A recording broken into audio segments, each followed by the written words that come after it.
Почитувани, добра вечер. Поминаа 7 месеци од промената на локалната власт во државата и 7 месеци од како во југоистокот за прв пат граѓанско движење доби политичка моќ во форма на советнички места во општинските совети. Со мене се тројцата представници, односно тројцата советници: Костадин Ристоманов од Ново село, советник и председател на советот, Ѓорги Танушев, општина Струмица, и Стојан Велков, општина Босилово. Добра вечер, добре дојдовте. Добро вечер. Ристоманов, вие сте начело на Советот во општина Ново село, Танушев и Велков се дел од советите. Прашањето за тројцата е колку е тешко да се балансира помеѓу политичките партии во овој исклучително кризен период, имајќи во предвид да почнеме од вас, бидејќи вие сте председател и балансирате со еднаков број пратеници во Советот од СДСМ и ВМРО ДПМН. Како што таа фигура јустиција или правда, како да кажем, која балансира и со врзени очи за да биде пообјективна, и е тешка задачата, така и мојата задача е многу тешка и комплицирана, баш за тоа што 7 се ВМРО и СДС советници, а јас еден и одлучувачки, да кажем, ако сметаме дека оние ќе гласат според директивите што им се претходно дадени, и така да едно е тоа што мојот глас најчесто одлучува и тоа е една посебна тежина, а второ е тоа што сепак треба јас и како председател, но и како страно тело во таквата политичка констелација да се обидувам постојано да маневрирам, да балансирам, како што вие кажавте, за да сето тоа да биде во рамките на мојот интелект и тоа што сметам дека е праведно и правилно, а за општото на мнозинство на граѓаните на општината. Најчесто, конкретно, се незадоволни едната или другата опција, за тоа што се осудувам да размислувам така што, како што реков, во рамките на моите можности и во рамките на тоа што проценувам дека е правилно, не навлегувајќи во нивниот историјат на Кавги, например. Они претходно не гласаа воопшто за нашите, не знам, некои барања, сега и ние нема да гласаме за нив. И за мене тоа не е логично, знаеш, не е прифатливо, не го разбирам, тоа не можам да сватам поентата зошто за инат нешто да се направи или зошто за да некој си реваншизам или некоја враќање. И сега, бидејќи не сум учествувал во претходните нивни такви препирања или недоразбирања, и они воопшто и двете опции немат разбирање за мојот став најчесто и ми забележуваат и едните и другите, но јас кога гледам дека и двете страни ми забележуваат, знам дека сум бил точно управо. Чувствувате ли притисок? Дали ви се наметнува заради тоа што постојано се трудите, како што велите, да бидете балансот, меѓутоа и дали успевате да бидете гласот на разумот кога имаме две завојувани на некој начин страни? За жал, преовладува ли? За жал, се уште, и за жал, и објективно е, се уште ние сме некои 6 месеци или колку време не помина или 7 од конституирањето, рачунајќи првите 2 месеца како неработни, така да ние сме дури на почетокот од нашето работење како советници, и сметам дека можеби некаде втората половина од мандатите ќе се испеглаат нештата, ќе се запознаеме малку повеќе, ќе некои дилеми што ги имаме однос на оговарањето, ти си за нив или ти си против нив и така натаму, што мене ме обвинуваат, нели, дека јас, ако мојот избор за председател на Советот беше по предлог на СДСМ, веднаш ме етикетираат од другата страна, ти си СДСМ. Ако пак не гласам, како што беше сега на последниот Совет, да кажеме, во интерес, не во ставот што беше на СДСМ, а гласав за предлогот што беше од страната на ВМРО ДПМН, па тие ме обвинуваат ти кога почна стана ВМРО. Значи, едноставно, тие се случувања и не се тоа притисоци, тоа си едноставно таква е ситуацијата и за жал морам тоа да потенцирам, најважното нешто, јас си дадов една задача и им кажав на советниците, во тој момент кога јас ќе помислам или кога ќе утврдам дека вие сте здружили двете политички опции и да ме смените мене, значи дошло во момент да се здружите и да гласате заедно за една одлука, нека биде првата, мене да ме смените од председател, и јас со тоа сум успел мојот мандат, значи сум успел да и приближам тие две, за жал, завојувани политички страни кои што последиците од таквото завојување го трпиме секојдневно и на основа на општина. Ова звучи депримирачки, дека всушност во Советот имаме повеќе грижа за кој ќе победи отколку дали одлуките се во интерес на граѓаните и на општината. Јас тоа го кажувам за екстремните ситуации. Најчесто имаме разбирање за тие општите заеднички добра, како што се комуналиите, како се комуналните проблеми и така натаму, но кога ќе дојдеме за така наречено вработување, кога ќе дојдеме во некои ситуации кај што партиите на некој начин им е основно средство да на некој начин привлечат или да се покажат како успешни или неуспешни, тоест како што они викаат им должиме на нашите членови, во тој момент се тоа повеќе искажува како контраст меѓу двете завојувани страни и мислам дека тука нема ништо политички, тука е индивидуален каприц на поединци и ние спориме зад кулисите на политичката припадност се кријат всушност незгодните карактери и суети. Так. И тоа не сакаме да го признаеме ние, тоа е ствар. Господине Велков, како е во општина Босилово? Колку вашиот глас, иако не е ситуацијата како во Ново село, имате чувство дека влија и колку вашите ставови се наметнати? Еве, вие сте многу активен, особено со еколошките прашања во општината, изминативе денови вршевте притисок и во јавноста и во Советот, предпоставувам, за решавање на проблемите со депонијата. Имате ли чувство дека ве слушаат колегите советници? Вака, најпрво, да, тоа дека слушаат сите, но најголемиот проблем е тоа што само тројца од советниците разговараат и дискутираат воопшто и потегнуваат некакви прашања и решавања, инициираат решавање на проблеми. Најголемиот проблем е тоа што 90% и повеќе од советниците не зборуваат, воопшто не дискутираат. Тоа ми е мене многу чудно и многу, мислам, јас знаев каква е ситуацијата, но е многу чудно за тоа што како луѓето да не сваќаат дека сега ја имаат 4 години можноста да кажат нешто и да придонесат нешто за решавање на одредени проблеми кои самите нив ги тиштат. Јас мислам дека е добро тоа што се случија независните да влезат во советите, затоа што гледаме во пракса дека кога не би биле ние таму, некои работи можат и така да поминат и така. Во смисла дека како делуваме како алармирачи, како совест, дури можем да кажем, на целиот совет, па и на работата на градоначалникот и на општината, дали се слуша? Се слуша, некои работи се слушаат и се имплементираат, но мене тоа што не ме прави среќен е тоа што предлозите кои што можат детално да се разработат и не захтеваат многу финански средства, а се можат да се решат само ако подобро се организира цела работа, мене тоа малку не ме плаши, туку ме загрижува зошто некои работи не почнат конечно да се организираат. Знаете, не е доволно само ако зборуваме дека треба да има селекција и да се направат 2-3 инцидентни акции и тука да заврши целата работа. Мислам, секој чест и за тоа, но проблемот например, конкретниот проблем, и вие спомнавте околу депониите и отпадот, проблемот единствено може да се реши ако се најде системско и перманентно решение за тоа. Секундарните решенија од типот на гасење на депониите, од типот на поставување хидранти во депониите се во ред, но тие депонии нема да продолжат да не растат. Значи, тие постојано ќе растат, а најголемиот проблем на депониите што растат затоа што немаме никаков план и програма за селекција.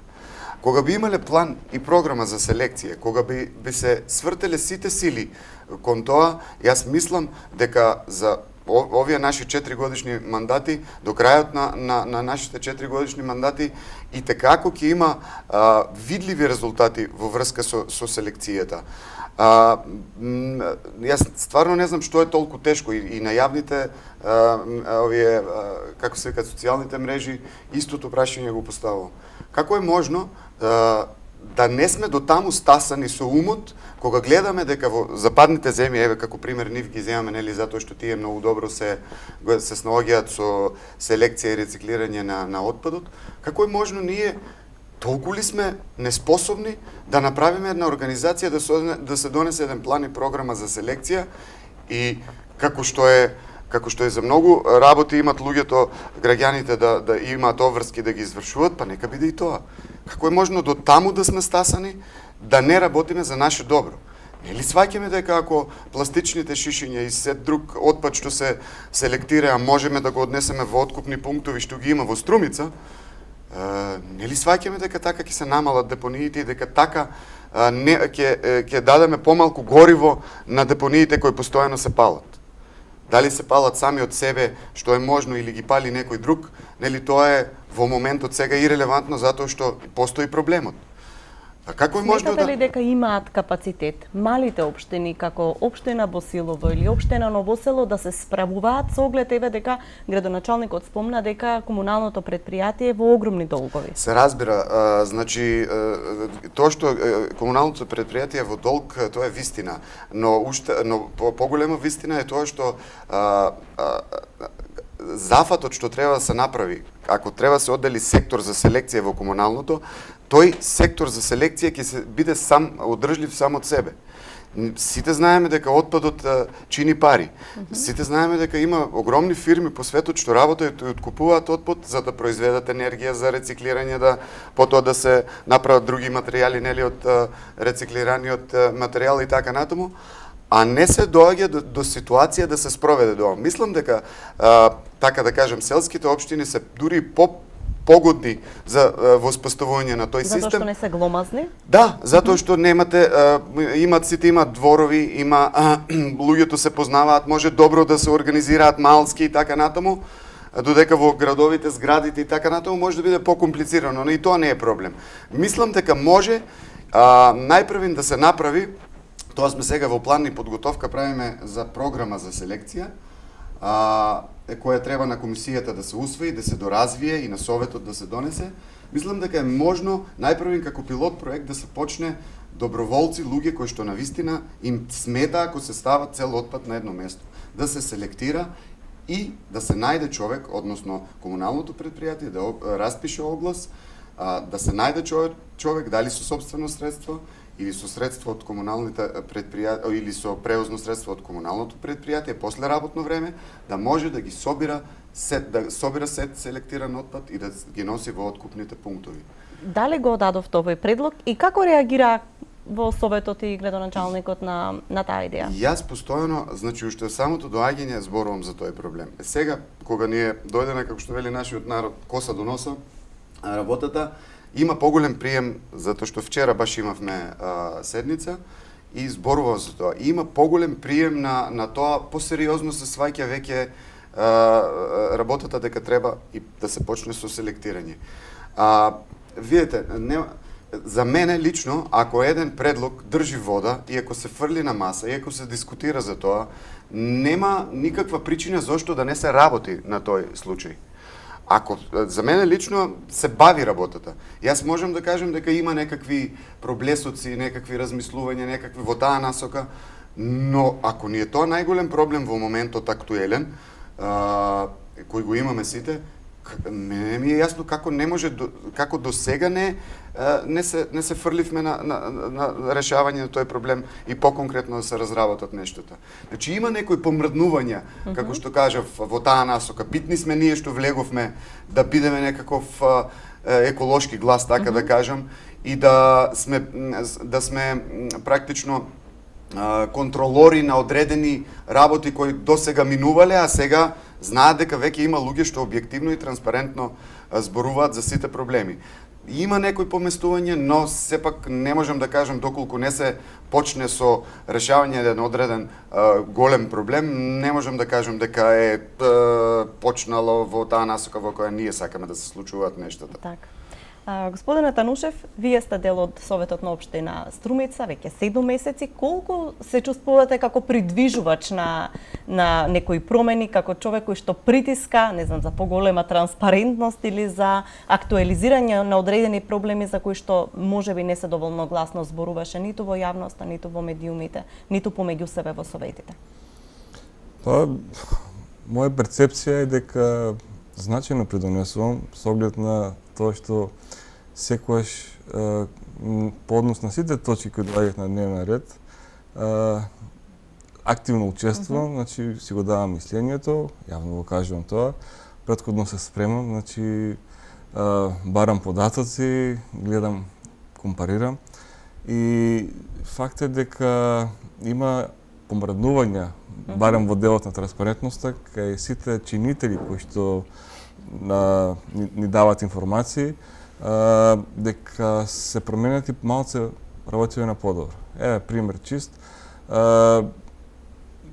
Пред не ова седница, претходната седница, Јавното претпријатие Комуналец достави извештај кој што конечно содржеше и финансиски показатели, бидејќи досега пракса било некаква, иако незаконска, да нема такви податоци на увид.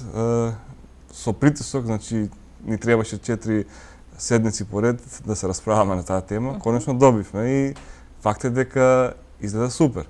Дали добронамерно ги прифаќаат забелешките? Ги имаш ли проблемите, да речеме, на несваќање или на етикетирање некакво, како што се случува во Новосело, да речеме? Со оглед дека ова е поголема и можеби во однос на другите помоки на општина. Да, Струмица е далеко, има поголем капацитет, да, но некои проблеми се исти и таму и тука, значи остануваат како проблеми. Тоа што кога се бара поголема транспарентност, информации, досега можеби се гледало низ призмата на политичките партии. Ако некој од другата страна бара, тогаш е проблем или така натаму. Но кај мене ова го нема, значи отсуствува тој фактор, бидејќи не ни влегувам јас во расправи од политичка конотација, него се држам строго до она што е на дневен ред за конкретните точки со конкретните решенија. И сега кога има потреба да се сменат некои работи, нормално секоја промена е релативно болна на почеток, но полека се изместува, значи се гледа кој е проблемот, се одмрзнува тој дел, се поставуваат, да кажеме, како треба да функционираат работи, значи даваме примери, давам зошто го барам тоа, давам секојаш аргументи законски, од законска сфера, од морална сфера и поинаку се прецепираат и се менуваат. Секако има уште многу работа, не е едно и две, но јас се надам дека до крај на мандатите, кога ќе после 4 години, 3,5 години стари, општината ќе биде многу поразлична од она општина што ја затекнав кога дојдов.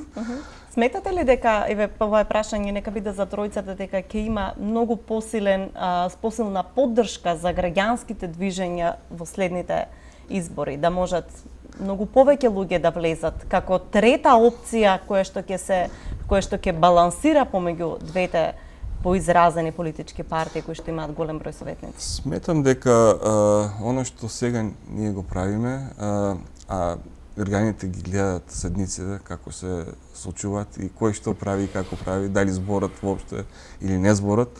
Но она што е многу битно да знаеме дека секогаш кога се бориме за јавниот интерес и тоа е јасно видливо, да кажем, преку на идните гласачи, тие ќе знаат да ги ценат тие работи, барем се надам дека ќе знаат да ги ценат, и понатаму ќе има добар пример како треба да биде, бидејќи досега ова не беше така, реално.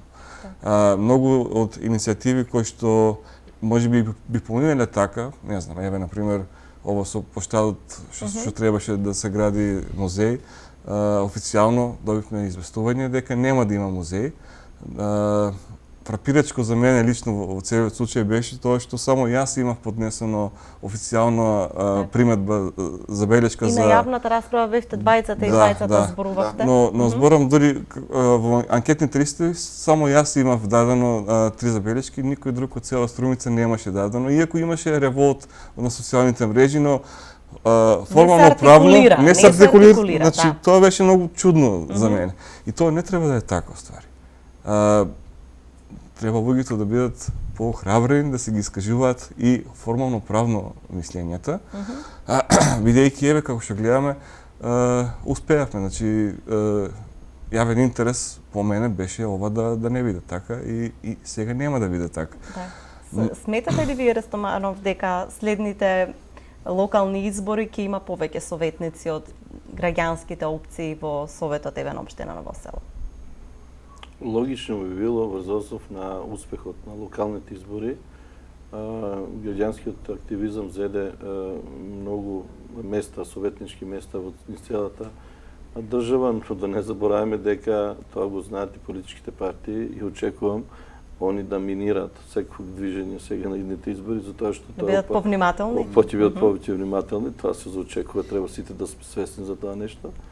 Но во исто време упатувам апел за сите, што би рекол еден наш политичар слободно мислички луѓе, да се на некој начин вклучат во тоа општествено разрешување на своите и општите проблеми, затоа што да не очекуваме дека некој нашите проблеми некој друг ќе ги реши, а ние само со заокружување од една минута на гласањето и ние ќе го дадеме својот допринос. И сме ослободени од обврска. Значи, тоа го наметнаа политичките партии, демек вие не се секирајте, се мет и масло, само за нас гласајте и вие сте мирни. И тоа ги успија на некој начин тие, да кажеме, ги слободните радикали, што да кажем, беа успиени, но после 30 години така наречена транзиција или демократија или што и да беше тоа, не знам, ние полека се доаѓаме до сознание дека не само што не е доволно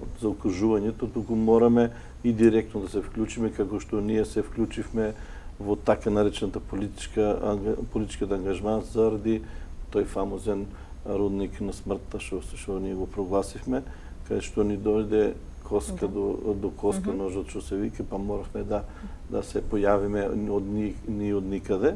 И апелирам до овие сите што ме слушаат да што повеќе се вклучат, дури не мора да бидат независни. И во самите партии, ако се направи да има демократизација во самите партии, да не биде тоа јас членувам во таа партија и што ќе каже тој што е најодгоре и тоа ние мора исто да го прифатиме. Туку и таму недостасува на демократски процеси.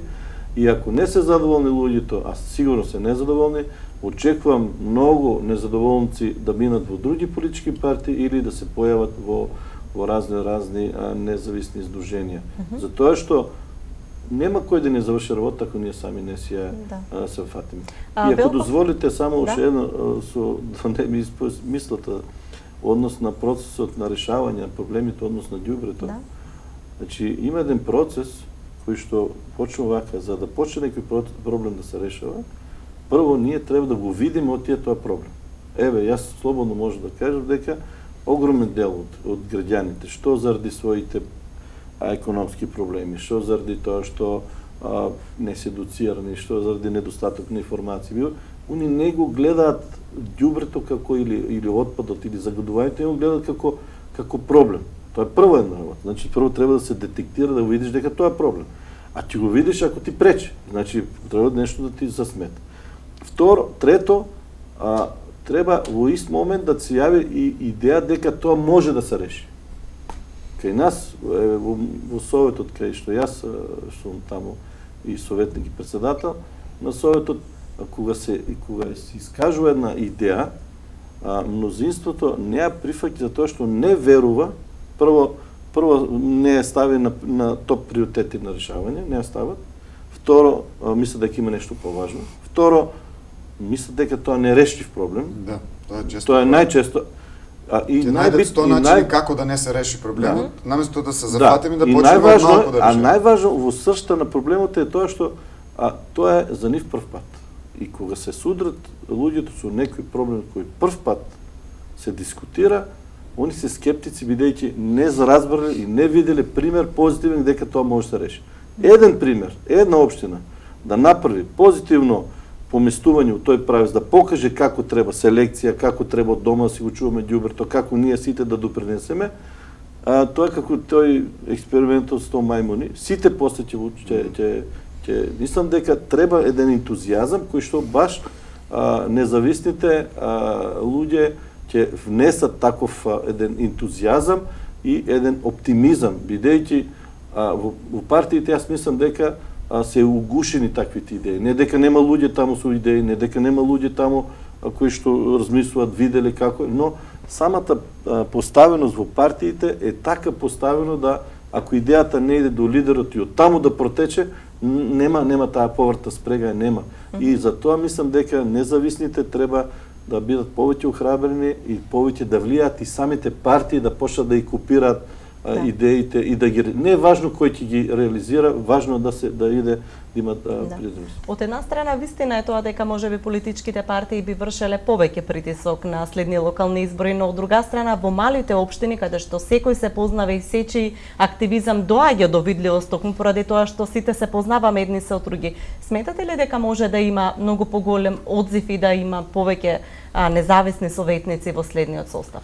Па можно е тоа, не сум размислувал, но можно е заради тоа што конечно луѓето некако почнаа да гледат ослободување од биполаризацијата и во самите совети и активноста наша може да ги натера дека да размислуваат дека тоа реално може да се случи. Би бил јас пресреќен ако има многу повеќе независни, односно луѓе кои што тргнуваат од своите идеи, од своите мисли, од потребите на средината во која живеат и да се изборат за тоа. Би бил пресреќен затоа што гледаме дека различностите донесуваат до некаква остварување на решавање на проблемите кои се објективни. Тие проблеми исти ги тиштат и на луѓето и од едната и од другата партија, а некако како да се спречени да зборуваат за тоа. Или пак од друга страна имате доста советници кои се поставени само за да бидат таму.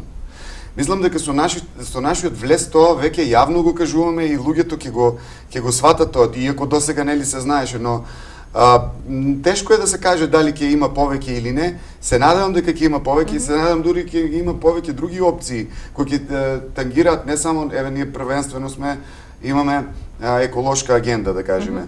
Имавте некои мали акции кои што за разобавување на Босилово, како реагираа?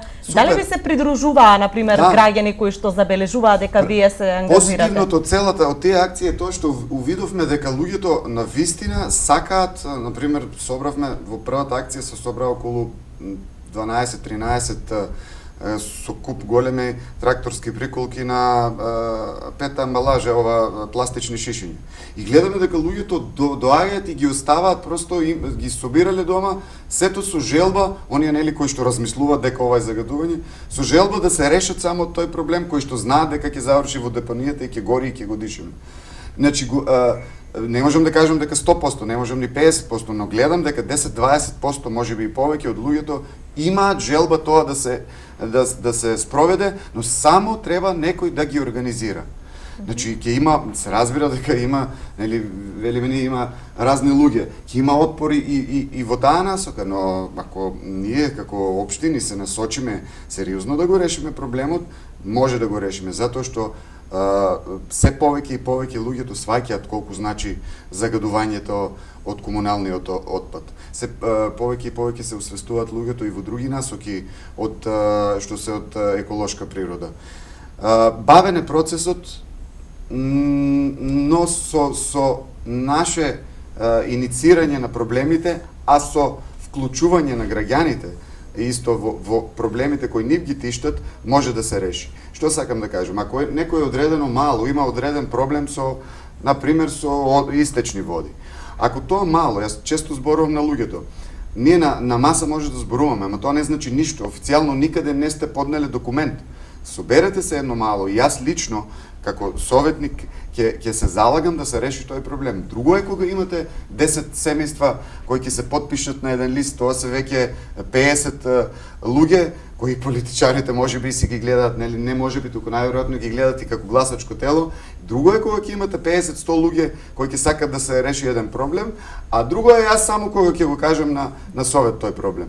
Тој проблем може вака да помине и да се разбере и да не се разбере, да се реши и да не се реши. Ама кога ќе кажам дека 100 луѓе се потпишале овој проблем да се реши, по другачие ќе се гледа на проблемот, за жал е така. Многу е тешко и луѓето да ги натерате да действуваат официјално, да стават еден потпис на еден лист кој да си го кажат официјално проблемот. И во таа насока треба да се раскршуваат работите и да се менуваат. Кога ги начнуваме еколошките теми, особено темата депонија, Струмица има еден од поголемите проблеми кои што и виси наврат, а вие често и како здрава котлина реагирате на самозапалувањето и на намереното палење на депонијата. До крајот на јуни, тоест до вчера, имаше рок даден од Државниот инспекторат за животна средина да се уреди депонијата Шапкар, односно да се среди ѓубрето на една прифатлива, да речеме, висина и да се посипе со земја. Колку е реално дека може нешто во таа огромна површина да се преземе во овој момент и какви се притисоците на таа насока кои што ги правите како совет и како граѓанско здружение? Прво, јас не се согласувам дека депонија може да се самозапали еден ден после обилни дождови, кога паѓа 40 литра на метар квадратен дожд во цел регион. И тоа два пати се случува. Значи, следниот ден после такви силни дождови, депонијата почнува да гори. Сметате дека управувачот тоа не може да се самозапали. Не, значи, може кога е многу суво, еве како сега времето какво што е, но после дожд такво нешто не иде. Едноставно таму се е влага, се е мокро, пошто градот беше под вода два пати. Ме разбирате, значи не може да се самозапали тек така.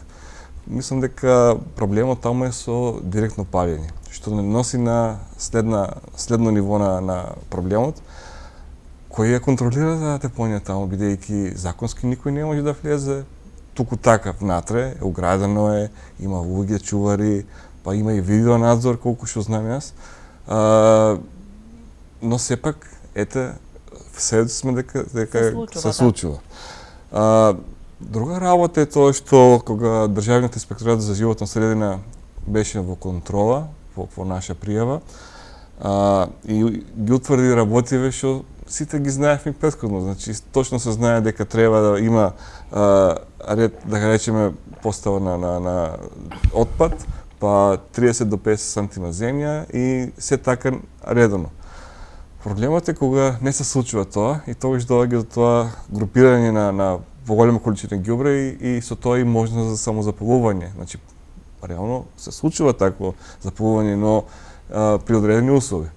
Сега, тоа кажува дека не доволно луѓето што ја држуваат таа депонија си ги знаат работните обврски, односно јас би рекол дека тоа е повеќе проблем на менаџментот, бидејќи не успеа менаџментот во целта што е зададена, односно за кој што граѓаните ги плаќаат ова да биде контролирано.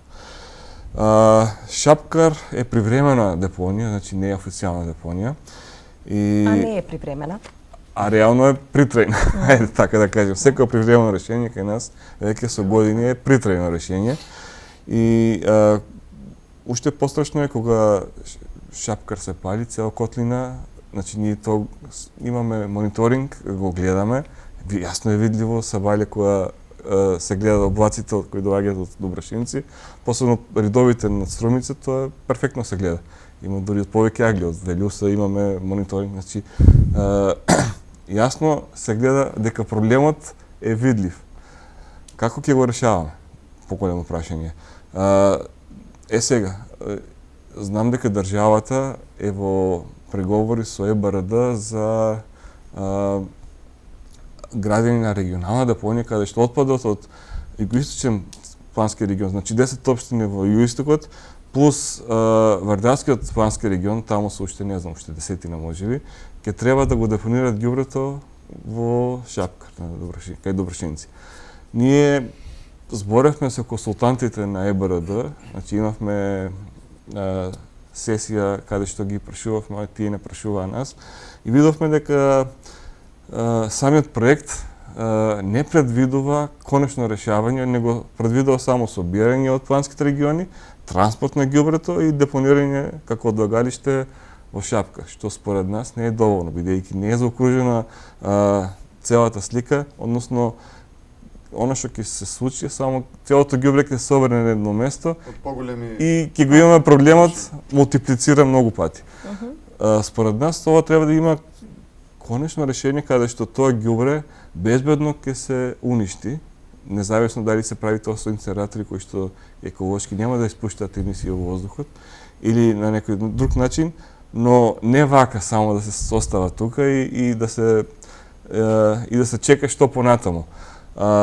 Уште повеќе затоа што државата се ќе земе кредит, бидејќи тие пари доаѓаат од ЕБРД како кредитна линија, по власта на кредитна линија. Државата ако се задолжи, но не го реши проблемот, ќе имаме само повеќе проблемот истиот, значи ѓубрето ќе си остане. План за понатаму за како да го третираат. Дали сметате дека во ваква ситуација можеби треба повторно да се покрене прашањето за концесионер кој што ќе изгради современа фабрика, што се вели, а не само просто собирање и одлагање на отпадот? И дали овде имаме замка со оглед на тоа дека проблемот е всушност и во сите еколошки параметри кои што би требало да се почитуваат? Прво и основно, јас не сум сигурен дека депонијата Шапкар е соодветно место за таа работа, бидејќи постојат места во државата, еве дури во нашите општини, кои што веројатно би били посоодветни од аспект на тоа дека Шапкар се наоѓа во подножјето на котлината, испод Турија, таму има и отпадни води кои што знам, отпадните води од прочистената станица во Струмица оставаат талог. Талогот, кој што е во исто време хемиско и бактериолошки опасен отпад, едноставно се депонира на депонијата Шапкар директно во земјата. Нема никаква заштита.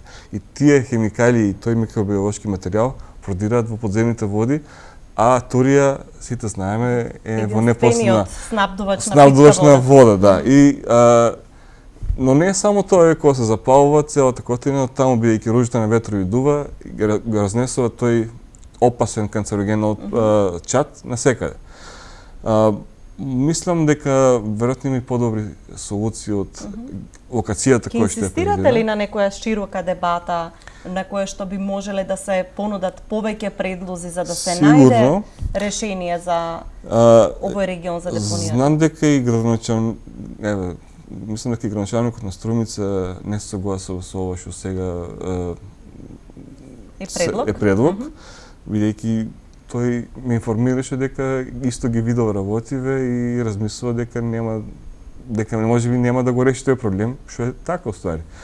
Но ова сега треба да се делува. Пред да бидат донесени тие заеми, да се земе државата за задолжи, сега се прави, не од отпосле. Значи мора проактивно да ги следиме тие настани, бидејќи од друга страна министрот за животна средина господин Нуредини е во веќе завршна фаза на потпишување на тие договори и пуштање на предлог закон во собранието за определување на заем, односно државата кој што ќе го гарантира тој заем. Не смееме да го преспиеме ова, треба уште сега да го решаваме, бидејќи покасно ќе биде проблем. Ако ги оставиме работиве да течат како што обично се случува во нашата држава, на крај ќе ни се врати како бумеранг од две аспекти. Прво, нема да биде решен проблемот и тука можеби треба да се размисли за комплетно решение.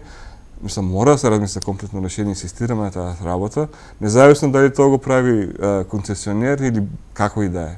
Значи нема проблем во тој поглед. Имаме проблем само со технологиите, имаме проблем со целисходноста на интегралното решение кое што треба да биде еколошки. А дали е во приватно... Но и не сме да се остави во оваа состојба, затоа што и тоа е... Да. А втора работа е, ако ова сепак остане така и државата земе заем, И останува истото решение кое што консултантите на НБРД го презентира према нас, тоа ќе имаме пак бунтови, ќе се нервираме, ќе има протести и државата веќе ќе ги зема тие пари, ќе тече значи отпод на камата, а во исто време ќе имаме проблем бидејќи и општините може да го одбијат тоа решение, како што се случува сега во Свети Николи, дека и таму има проблем со слично, да. И тоа ништо не сме направиле. Значи, мора проактивно да се брзат тие работи. Најпрво да имаме прифатливо решение и Да. потоа да се оде кон барање средства за негова реализација. Во моментов Да се дополнам само. повелете. Не знам колку гледачите или општо граѓаните се запознаени како е сегашното решение на решавање на отпадот. Со кратки зборови да ви кажам дека тој што стопанисува со депонијата треба претходно да ископа на дупка, внатре да се стави тој отпад и после со оден 20, 30, 50 сантима земја слој и да се покрие тоа ѓубре. Тоа е условното решавање до сега, законското решавање на ѓубрето, значи како некоја домаќинка кога ѓубрето става зад вратата под тепихот, исто ние до сега така го решаваме ѓубрето. Значи така е законската. Дори во пракса не е ни така. А во пракса нити е копана дупка, нити го затрупуваат и бидејќи не е затрупано, лесно се од ѓубре. Значи писоното е затрупано од Да. Значи сакам да ви кажам да појасниме. Сега со 19 години се заговара, ова е 20-та година, регионални депонии и сега луѓето мислат тоа сега ќе биде некое страшно решение, некое што ќе решава. А што ствари? Од тој регион, целиот регион, ѓубрето пак само на исто место си се остава. Сега нема да имаме на 20 места мали депонии, сега ќе има на едно место огромна депонија. А третирањето треба да биде пак исто. Ако до сега не го затрупува со песок, со земја, сега како ќе го затрупат огромна планина од ѓубре. Значи, никој не сака да влезе во косец со решавање на тој проблем, бидејќи, како што реков пред малку, тоа е прв пат за нас се случува, нешто што е прв пат, често пати е осудено најчесто на пораз и никој не на неуспех и никој не сака да се зафати со такво решавање на таков проблем, бидејќи ќе доживее, се смета по пресметките дека никако народ нема да го прифати така лесно тоа, бидејќи тоа значи минување на навиките, значи уште дома селектирање на отпадот, собирање во секој ден од неделата, посебен отпад, денеска компост, утре ќе биде хартија, задутре ќе биде дрво, пластика, после ќе биде стакло и така натаму, значи селекцијата. Ние не треба да измислиме топла вода. Како е на запад решено, така треба и ние да го правиме. Оди да запад еден од тие нашите директори, политичари, еве тој што е министерот за кој што иде од Австрија, кој што живеел во Австрија, знае како е таму, што се прави толку. Меѓутоа, политичките партии и тие што се на власт, и градоначалници, и сите се плашат да се нафатат со решавање на тој проблем. Суетите не им дават, не дозволуваат да се вклучат граѓанска иницијатива, да се вклучат во изработка на проектните решенија, и ако дозволат заради законската постапка, после мислењата на тие што учествувале најчесто се маргинализирани, воопште не стават како предмет внатре. Џабе ние бевме по тие комисии, на крај, знаеш, како министрот што се одлучил, пак ќе си биде тоа. Не функционираме ние како општество. Многу едноставно решението. Секој од дома ќе си го селектира ѓубрето од таа корпата доле под мијалникот, што е пластика, што е за стакло, што е за распадлив органски материјал. Уште од дома ќе си направи, ќе си има посебни кесиња, ќе си има посебни контейнери. Тоа е најважното нешто што ние можеме да направиме, но правдајќи се сега не е момент, ние сме во економска криза, пак тоа е товар за граѓаните. Ако сме реални, некако тие сега пластични, нема најлно кесиња, тоест имаме сега с 15 денари. И без рачки. Значи, поентата било провизијата, не било дали да заштитиме граѓаните. Сега на 15 денари поголема провизијата. И сега, и они го решиле проблемот, а картонските тие, и они се по 10. Значи, многу еколошко решение, кој што нормално се само се помалечка потрошувачката, ама провизијата пак е иста или поголема. Значи, ако реално ние сакаме да решиме проблемот, Еве примерот од Запад и што сега ние ќе измислиме топла вода. И решливо е проблем, што тоа? Како поголем дел од луѓето да не сватиле, особено од луѓето кои што се на позиција, како да не сватиле дека отпадот е звер кој што не јаде. Како да тоа е нешто кое што утре ќе помине ако не му свртаме доволно внимание. Не, тоа е тука и се трупа. Тоа нема да престане. Се повеќе и повеќе на база на нафта имаме производи кои ги користиме како амбалажи во домаќинствата. На крајот ќе се случи да имаме оази на чиста средина, а сето друго ќе биде загадено. Со тој ли ум тргнуваме ние на нашите деца? Што ќе им оставиме ние на нашите деца? Купиште ѓубре. И што?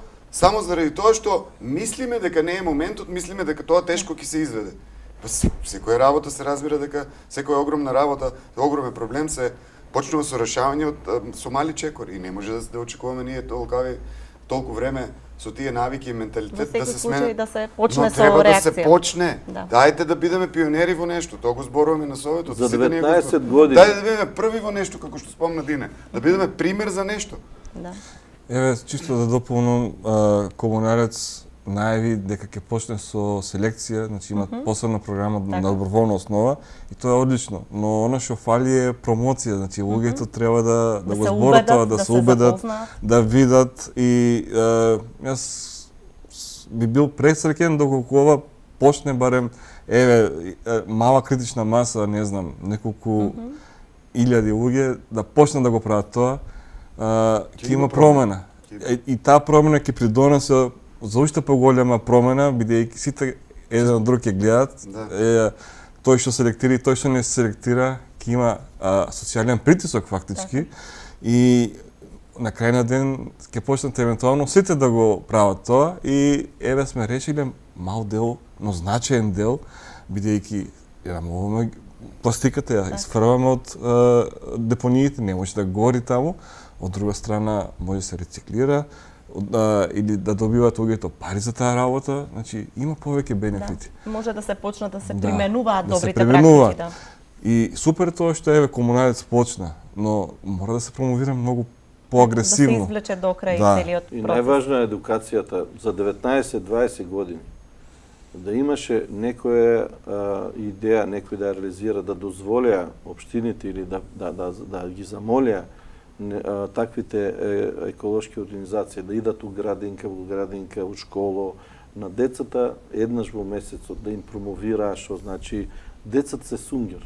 Они кои ќе дојде некој авторитет со зелени мајци, да кажеме со малку некој амбиент направено, да ги му свртете вниманието на децата, да им кажете дека не треба да фрлаат отпад, дека треба да се грижат, дека они треба дури на своите родители, на баби, дедовци да им укажуваат, да им дадеме значење на тие деца, дека се они нешто важни, дека они треба да спасат планетата Земја, дека они се тие идни генерации кои што треба да си го чуват својата и за себе идината, и они се тие кои што на нив им е оставена идината и они се тие чувари на своето, да не дозволат на своите баби, дедовци, татковци и мајки да загадуваат. Значи, кој ќе ми дадеме на таква важност на тие деца, децата се чувствуваат многу горди на тоа дека прават нешто во општеството, ако ги ние сметаме дека они не разбираат, но ние за 19-20 години ќе произведевме такви генерации кои што сега ѓубрето без никаква регионална депонија ќе беше на 50% намалено и загадувањето. Ако произведевме такви 20 генерации, сега ќе беа тие возрастни, ќе беа родители, критичната маса која што ги притискаше. Значи многу е важно, не треба пари за тоа, треба само добра воља и добро соусмисление. Така, и сепак, еден систем кој што би се воспоставил и ќе може да функционира. Бидејќи ни истекува времето, би сакала едно многу важно прашање да го одговориме заедно, а тоа е зошто сметате дека има такво затишје за прашањето за рудникот Иловица? Речиси воопшто нема зборување во јавноста, дури концесионерот Евромакс е прилично тивок последниот период. Очекувате ли некакво затишје дека пред бура се случува или едноставно разрешување на проблемот? Телков, еве од тебе да почнеме. Ситуацијата сега на правно-формално ниво е стасана до таму да управниот суд, нели, колку што знаеме пред половина и повеќе година, одлучи да не се дозволи дозвола за ископ и да се укине, да се одземе концесијата на концесионерот. Сега цела работа е до Виш управен суд. Ние праксата наша е дека на полетните одмори и по зимските одмори некои работи се случуваат што не ги гледаме, а излегуваат на виделина отпосле. Месеци подоцна. Да. Целата работа е многу јасна. Ако убаво го прочитавте одлуката решението на управниот суд. И сега чекаме виш управен суд да го даде својот последен збор, за да може конечно да спиеме поспокојно во однос на тоа прашање, дека правно е решен тој проблем на ниво на држава. Потоа жалби можат нели да се поднесуваат кај што сакаат. Спласнати. Никој не работи. Значи Евромакс не работи, ги нема тие активности кои ги правеше по граѓаните, практично ги... Да, кои што би предизвикале реакција од вас? Така. Но целата работа некако не е спласната, туку е како има некоја прикриена тензија, под прикриена тензичност е. Затоа што сите луѓе кои што излегувавме и кои што сме биле отпор и се уште сме отпор, не го заборавиле прашањето во однос на рудникот и не се помирени се додека не се реши тоа. Исто така правиме подготовка на запознавање на советниците во советите, документ кој ќе им укаже на советниците колку е штетен тој рудник, но и по принцип колку се штетни сите загадувачи од Г1, тешка загадувачка индустрија, за да можеме да бидеме некаков бедем и во тоа поле, во однос на локалната власт. Иако ние по закон даваме мислење, тоа мислење е многу битно, за да може да се и понатаму да пратиме сигнал дека не сакаме повеќе никаков индустријски капацитет од Г1, тешка загадувачка индустрија, ни да се спомне дека треба да се отвора во средини, практично во цела Македонија, затоа што тука е многу мала е територијата и овие загадувачи од Г1, тешка загадувачка индустрија, како што се рудници, топилници и така натаму, знаеме дека дури и да се на мала површина, тие се огромни загадувачи преку воздухот, земјата и подземните води. Како вие го толкувате овој период? Што очекувате дека ќе се случи? Сметате ли дека конечно ќе биде услишена тоа барање на граѓанските организации да се затвори прашањето со рудникот? Ако сакаме себе си да се пофалиме за нашите успеси, нели, што до сега успеавме на некој начин да го доведеме тоа прашање до конечно решавање, што сметаме и очекуваме дека ќе биде позитивно во наша полза, ќе кажеме дека може би конечното наше да кажеме појавување на политичката сцена како независни. Ја покажавме нашата решителност да одеме до крај, буквално до крај, и да влеземе внатре у политиката, да си запрчиме ракавите и да земеме ние да го си решаваме проблем. Ако не го решат сега судот, тој проблем, тогаш, јас и на последната емисија кажав, одеме понатамо, ќе одеме и у политиката, ако треба, па може би од позиција на министри, може би не знам, па таму да решаваме проблем. Нас не ни е до политика ние да се... Нас ние да го решиме тој проблем. Така да, мислам дека имаше влијание тоа што ние се појавивме и како политички субјекти, влегувме во општините и веќе стануваме некој си поважен фактор. На следните избори, ако не се реши, ќе одиме понатаму. Додека не се реши, додека не сватат луѓето дека нема играчка со народот и дека ние тоа не го сакаме. Секој пат е тоа така, политичарите, судиите, разните корумпирани елементи низ државата, секој пат они ако најдат празнина, ако нема кој да се буни, они ќе почнат да го злоупотребат својата позиција и ќе пробат нешто да направат. Но може би нашето појување, може би нашето 4-годишно патешествие по тие протести, по сите тие негодувања и сите тие наши активности, на крај што резултираше со нашето појување како советници, може би конечно свртивме вниманието на властите, на судиите, на сите тие фактори да видат дека ние не се откажуваме и дека сме решени по секоја цена. Буквално по секоја цена да не дозволиме такво нешто.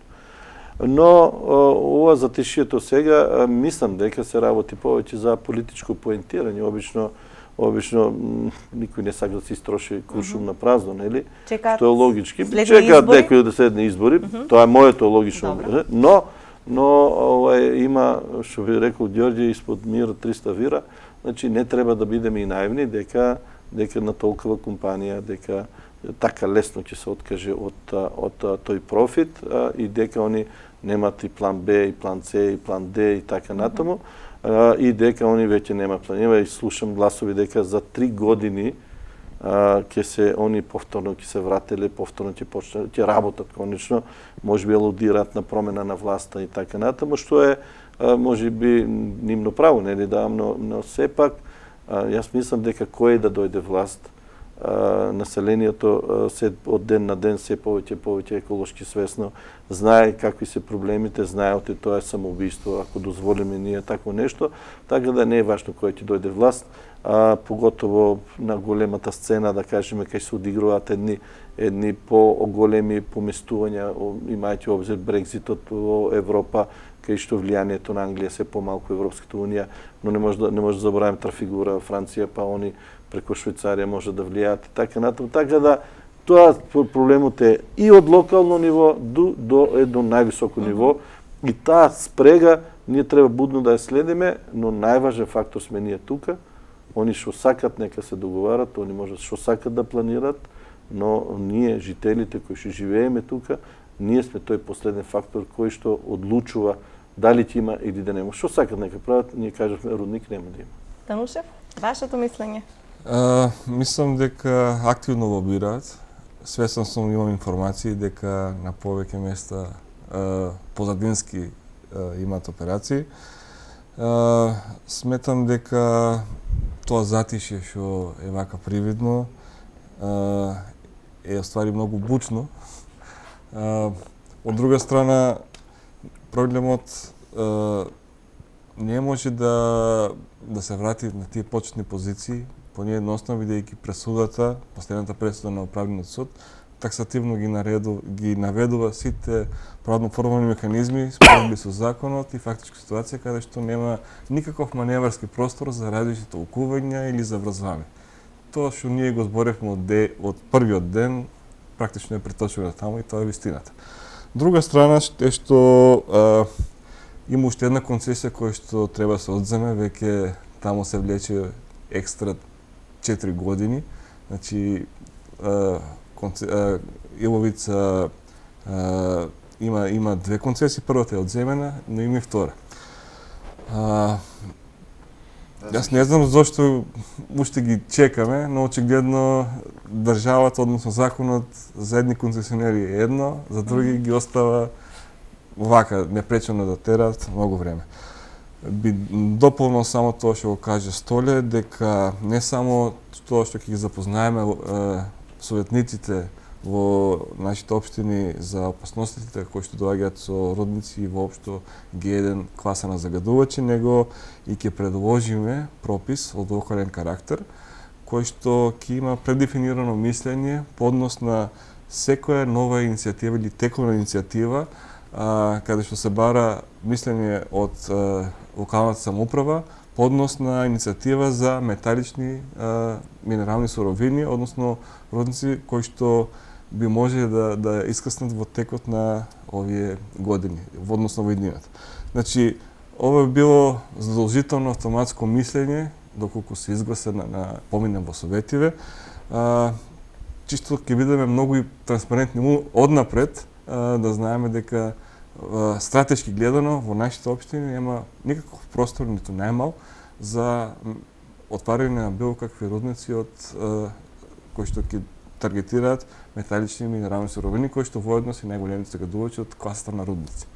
Значи не зборам за каменоломи, него зборам конкретно само за Така, една стратегија с која што би сакале да ја спроведете за, не знам, предупредување за сите следни чекори кои што би можеле да се појават. Не само предупредување, ова е еден вид превенција. Превенција, бидејќи ако некој има намера да инвестира пари во отварен рудник, ќе го зема предвид и ова регулатива од локален карактер, како што веќе многу пати се случи во Гевјелје, каде што секоја иницијатива која што бараше од нови родници беше одбивана баш поради мислењето дури на фабриката за обработка на отпад. Точно. Значи тоа е чекорот што ние сега ќе го направиме и исто сметам дека Евромакс, гледајќи по финансиите нивни што се јавни, се спремат за арбитража, но и тие и немаат сега многу велики финансии, односно кубурат, така да мислам дека сме на добар пат и конечно да се заврши таа работа, но Дина можеби е во право дека треба да се Треба, биде внимателен. да. Така. Ви благодарам многу за учеството, за разговорот и се надевам дека ќе имаме можност понатаму да зборуваме за следните промени и се разбира подобрувања кои што независните советници ќе ги донесат во советите во Струмичкиот регион, во сите општини. Веќе има се чувствуваат во трите општини нашето влијание, ако ништо друго, барем како фактори, како луѓе кои што јас би кажал представници на независните, на неопределените, кои што на крај на денот они одлучуваат и кој ќе биде политички победник. Така да не се исто. Благодарим и ние за Благодарам. поканата. Се Благодарам надевам се, ќе да. се видиме повторно, пак ќе може да се пофалиме, условно кажано, со некој наш успех, што е успех за сите нас Така. како благодарам жители. Сузана. Ви благодарам уште еднаш. Почитувани вам ви благодарам за вниманието, за времето кое што го одвоивте за оваа емисија. Довидување.